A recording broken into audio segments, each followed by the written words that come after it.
नमस्कार, उत्तराखंड समाचार में आपका स्वागत है। मैं नूतन वरुण। सबसे पहले मुख्य समाचार।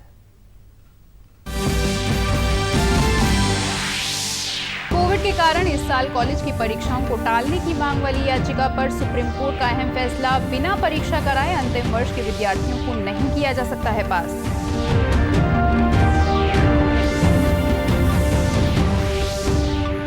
राज्य के आपदा प्रभावित और दूरस्थ क्षेत्रों के 200 गांवों में एसडीआरएफ ने वितरित किए 250 जीएसपीएस सैटेलाइट फोन। आने वाले समय में राहत और बचाव कार्यों में रेस्पॉन्स टाइम कम करने में मिलेगी मदद। जीबी पंत विश्वविद्यालय के वैज्ञानिकों ने हासिल की बड़ी सफलता। ई वेस्ट के लिए खोजी बायोडिग्रेडेशन तकनीक। पर्यावरण को हानि से बचाने के लिए मील का पत्थर साबित होगा नया शोध। और नैनीताल तथा अल्मोड़ा में मां नंदा सुनंदा महोत्सव का समापन। नैनी झील और नौले में किया गया मूर्तियों का विसर्जन। कोरोना के कारण श्रद्धालुओं की संख्या को रखा गया सीमित।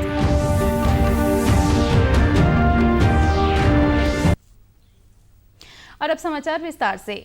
कोविड के मद्देनजर इस साल कॉलेज की परीक्षाओं को टालने की मांग वाली याचिका पर सुप्रीम कोर्ट ने फैसला सुनाया है। सुप्रीम कोर्ट के आदेश अनुसार यूजीसी की योजना के मुताबिक ही कॉलेजों को अंतिम वर्ष के इम्तिहान कराने होंगे। हालांकि कुछ राज्यों की आपत्तियों पर कोर्ट ने कहा, आपदा प्रबंधन कानून के तहत राज्यों को परीक्षा टालने का अधिकार है, लेकिन बिना परीक्षा कराए विद्यार्थियों को पास नहीं किया जा सकता।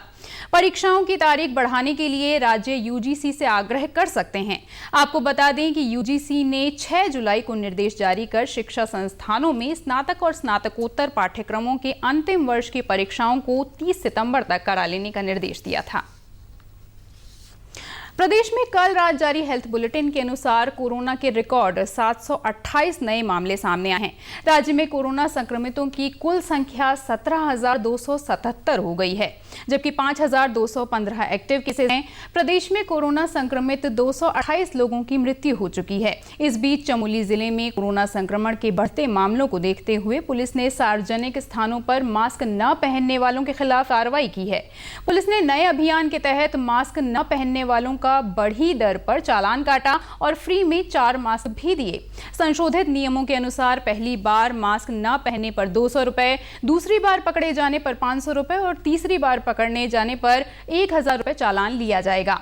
पुलिस ने लोगों से सोशल डिस्टेंसिंग का पालन करने की भी अपील की है। वहीं जिले में अब तक मास्क न पहनने वालों पर 3000 से ज्यादा लोगों का चालान किया जा चुका है।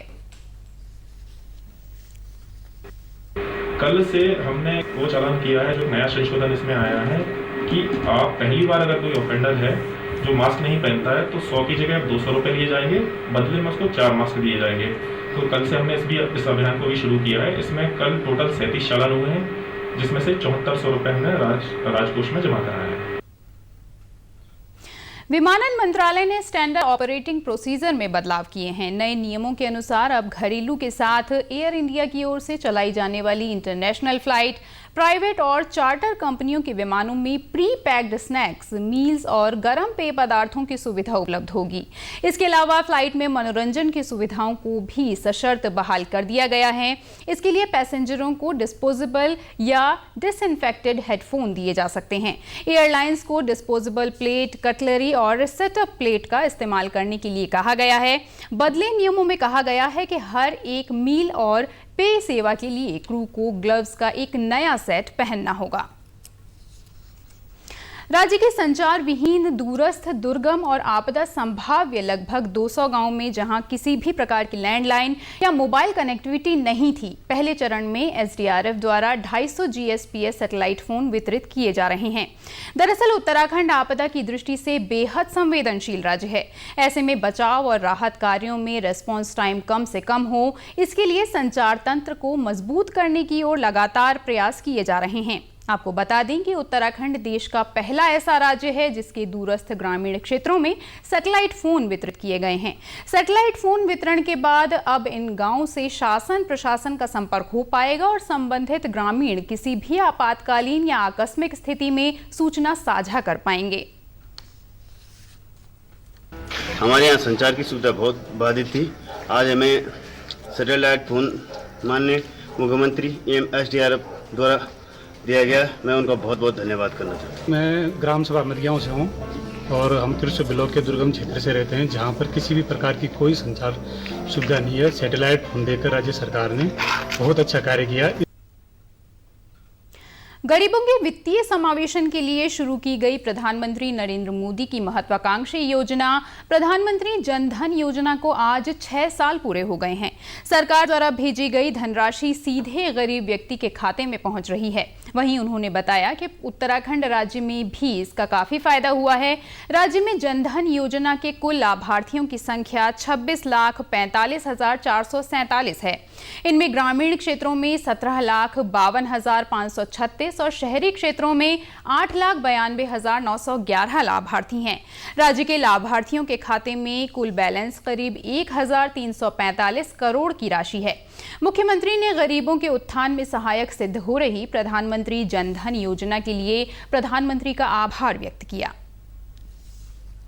जीबी पंत कृषि एवं प्रौद्योगिकी विश्वविद्यालय के वैज्ञानिकों ने ई वेस्ट के बायोडिग्रेडेशन की तकनीक खोज निकाली है, जिसका पेटेंट भी वैज्ञानिकों ने हासिल कर लिया है। विश्वविद्यालय के CBSH कॉलेज ने सूक्ष्म जीव विज्ञान की पूर्व विभागाध्यक्ष डॉक्टर रीता गोयल, रसायन विज्ञान विभाग के प्राध्यापक डॉक्टर MGH जैदी और उनके सहयोगियों ने बैक्टीरिया समूहों की जैव विघटन विधि की तकनीक विकसित की है। प्रोफेसर जैदी ने बताया कि इस तकनीक में ई वेस्ट के चिप्स को चूरा बनाकर मिट्टी में पाए जाने वाले विशिष्ट प्रकार के सूक्ष्म जीवों के समूहों द्वारा विघटन कराया गया था। अध्ययन में पता चला कि इनमें से कुछ जीवों ने शुरुआत के 2 दिनों में ही विघटन शुरू कर दिया है। इसमें हमारे पास वर्तमान में 3 भारतीय पेटेंट है और 1 US पेटेंट है। US पेटेंट में हमने एक टेल बेस्ड फार्मूलेशन डेवलप किया है, इसमें बैक्टीरिया समावेशित है। उस फार्मूलेशन का उपयोग ये है कि हम उसे प्लास्टिक के पिट में प्लास्टिक को पिट में डालते हैं और उसमें वो फार्मूलेशन डाल देते हैं। कुछ समय के बाद उसका जैव विघटन प्रारंभ हो जाता है। हमारे पास टेल बेस्ड फार्मूलेशन की टेक्नोलॉजी रेडी है। इसको हम चाहते हैं कि वो कंपनीज में टेक्नोलॉजी ट्रांसफर हो, ताकि देश में पॉलीथीन और ये जो दूसरे प्लास्टिक्स हैं इनकी जो निस्तारण की समस्या है वो समाप्त हो। आपको बता दें कि विश्व में प्रतिदिन 50 मीट्रिक टन ई वेस्ट निकलता है, जिसमें बेकार कंप्यूटर, लैपटॉप, मोबाइल, टीवी और रेडियो आदि शामिल हैं। अब तक मिट्टी में विघटन न होने के कारण इस ई वेस्ट का उपयोग रिसाइकिल कर 2म दर्जे का प्लास्टिक बनाने में किया जाता रहा है। इससे पैदा होने वाली जहरीली गैसें पर्यावरण को भी प्रदूषित करती रही हैं। इसके अलावा हमने बहुत सारे इसमें पेटेंट और पब्लिकेशंस किए हैं और जो आप इंटरनेट पे हमारे गूगल साइटेशंस को देख सकते हैं। We have a number of citations in this area and we have now proved that plastic can be degraded with the help of bacteria in a very eco friendly way, और इसमें किसी भी प्रकार का कोई हानिकारक उत्पाद नहीं बनता है। नई तकनीक से ई वेस्ट का बायोडिग्रेडेशन होने पर पर्यावरण को हानि से बचाया जा सकेगा। अल्मोड़ा में आज मां नंदा देवी मेला का समापन शोभा यात्रा के साथ किया गया। मां नंदा सुनंदा की भव्य मूर्तियों की शोभा यात्रा मां नंदा देवी मंदिर से निकाली गई, जो मुख्य बाजार होते हुए स्थानीय नौले में ले जाई गई, जहां मूर्तियों का विसर्जन किया गया।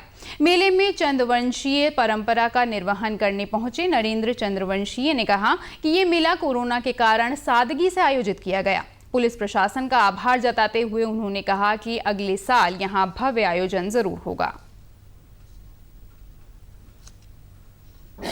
बड़ी शांतिपूर्वक हुई। हाँ, भीड़ भाड़ नहीं थी, तो बहुत सालों बाद ऐसा देखने को मिला। राजा साहब इसलिए नहीं आ पाए क्योंकि DM साहब ने बोला था कि 60 साल से ज़्यादा उम्र के लोग अवॉइड कर जाए। तो इस बार मैं ही पूजा कर रहा हूँ और माँ की दया से सब बढ़िया तरीके से हो गया है।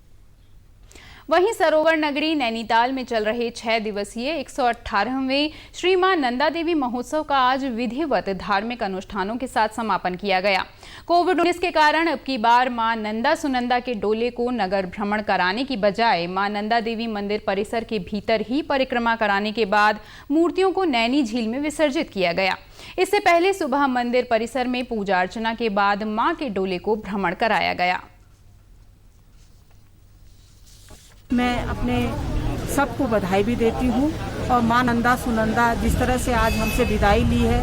देखिए, महोत्सव जिस तरह से हमारा 5-5, 6-6 दिन तक चलता था, 3 दिन में कोरोना महामारी को देखते हुए प्रशासन ने उसको आज विसर्जन कर दिया है। तो सबको मैं बधाई भी देती हूँ और चाहती हूँ कि आने वाला हमारा जो साल हो वो बहुत अच्छा रहे। आज डोला जो नैनीताल में आज डोला उठना था वो मंदिर में ही उसका समापन किया गया। अभी मैं वहीं से आ रहा हूँ तो वहीं पर उसका विसर्जन किया गया। तो ये माँ नैना देवी का आशीर्वाद पूरे क्षेत्र में है। आने वाले वर्ष में और इसको हम अच्छा बनाएंगे, लेकिन इस समय कोरोना की वजह से। हरिद्वार जिले में प्राइवेट स्कूलों में ऑनलाइन पढ़ाई के नाम पर छात्र छात्राओं के अभिभावकों से ली जाने वाली फीस को लेकर अभिभावक संतुष्ट नहीं हैं। क्षेत्र के एक प्रख्यात निजी पब्लिक स्कूल के प्रिंसिपल और अभिभावकों के बीच हुई नोकझोंक का वीडियो वायरल होने के बाद अभिभावकों ने अपनी समस्याएं मीडिया के सामने रखीं।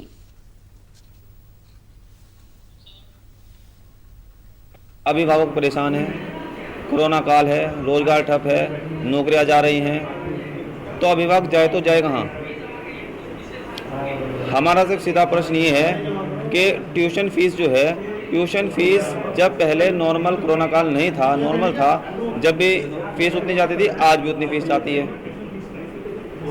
हम तो ये चाहते हैं कि सरकार जो है इस बारे में दखल दे और वो देखे कि जो ट्यूशन फीस है, जब इस समय एक घंटे या दो घंटे पढ़ाई कराई जा रही है, कोई एक्टिविटी नहीं है, कुछ नहीं है, उसके बाद भी इतनी फीस जा रही जितनी पहले जा रही थी, तो सरकार इसमें उचित कार्रवाई करे। जिला शिक्षा अधिकारी ने मामले का संज्ञान लिया है। उन्होंने बताया कि उच्च न्यायालय के निर्देशानुसार स्कूलों को अभिभावकों से ट्यूशन फीस लेनी चाहिए। उन्होंने कहा कि जो स्कूल ऑनलाइन पढ़ाई के नाम पर खानापूर्ति कर रहे हैं और अभिभावकों से ज्यादा फीस वसूल रहे हैं, उनके खिलाफ नोटिस जारी किया जाएगा और कड़ी कार्रवाई की जाएगी।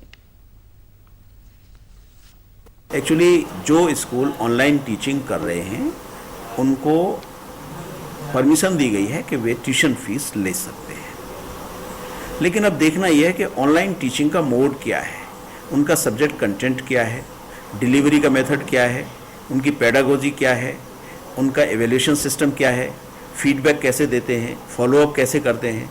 यदि सारी चीज़ें करते हैं, अच्छे तरीके से दे रहे हैं, तो शुल्क लेने में कोई बुराई नहीं है। शुल्क मेरा अभिभावकों से भी अपील है कि जब बच्चे इसका लाभ ले रहे हैं तो शुल्क दें, क्योंकि इन पब्लिक स्कूल्स को भी अपने टीचर्स को और नॉन टीचिंग स्टाफ को सैलरी देनी होती है। लेकिन कहीं कहीं ये शिकायत मिल रही है कि केवल एक शीट का फ़ोटो लिया और व्हाट्सएप पर बच्चे के लिए भेज दिया। ये ऑनलाइन टीचिंग नहीं कही जा सकती है, तो इसके लिए हम जाँच कर रहे हैं। उत्तराखंड के समाचारों में बस इतना ही। चलते चलते मुख्य समाचार एक बार फिर। कोविड के कारण इस साल कॉलेज की परीक्षाओं को टालने की मांग वाली याचिका पर सुप्रीम कोर्ट का अहम फैसला। बिना परीक्षा कराए अंतिम वर्ष के विद्यार्थियों को नहीं किया जा सकता पास।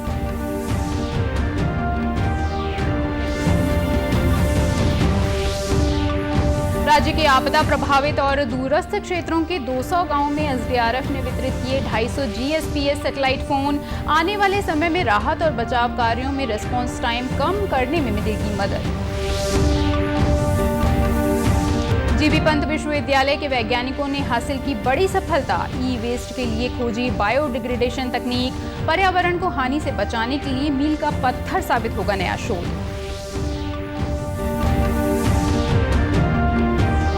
और नैनीताल तथा अल्मोड़ा में मां नंदा सुनंदा महोत्सव का समापन।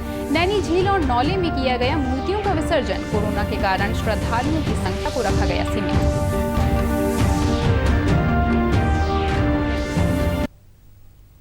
उत्तराखंड की खबरों के लिए आप हमसे सोशल मीडिया पर भी जुड़ सकते हैं। हमारा ट्विटर हैंडल है DD News_देहरादून। हमारा फेसबुक पेज है DD News उत्तराखंड और हमारे YouTube channel DD News Uttarakhand को भी आप सब्सक्राइब कर सकते हैं। इसी के साथ समाचार समाप्त हुए। नमस्कार।